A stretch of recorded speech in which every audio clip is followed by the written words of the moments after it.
একটা জিনিস আপনাদের দেখাচ্ছি এখানে। দাঁড়ান, দরজাটা খুলে নিই। বাইরেই আছে জিনিসটা।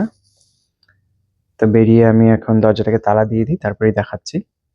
তো আমি যখন আসছিলাম আজকে পার্কিং এ যাওয়ার যে রাস্তাটা আছে, ওখানে একটা বড় চেরি ব্লসমের গাছ আছে। তো দেখলাম গাছটা ভরে গেছে।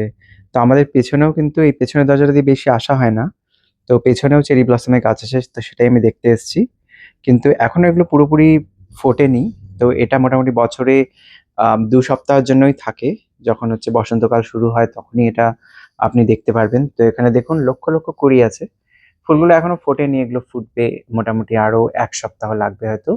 পরের সপ্তাহে এগুলো ফুল ব্লুম হয়ে যাবে। আর ওই যে কোনায় গাছটা দেখা যাচ্ছে, ওটা একদম পার্কিং এর এন্ট্রান্স এর সামনে। তো ওখানে কিন্তু খুব সুন্দর গাছটা অলরেডি ফুটে গেছে পুরো। আর আমি নোটিস করেছি এই গাছটাতে সবসময় তাড়াতাড়ি ফোটে।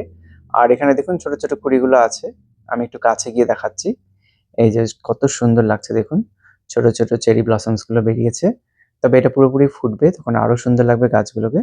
তো যদি পসিবল হয় পরের উইকে একবার আসবো। এসে একবার ভালো করে ভিডিও করে দেখাবো। তো বসন্তকাল সবে শুরু হয়েছে। এখন এই গাছগুলোতেও পাতা চলে আসবে, আরো সুন্দর লাগবে।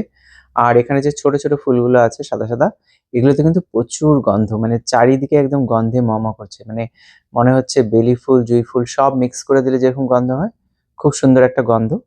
তো যাই হোক, আর কিছুদিনের মধ্যে এই গাছগুলোতেও পাতা চলে আসবে।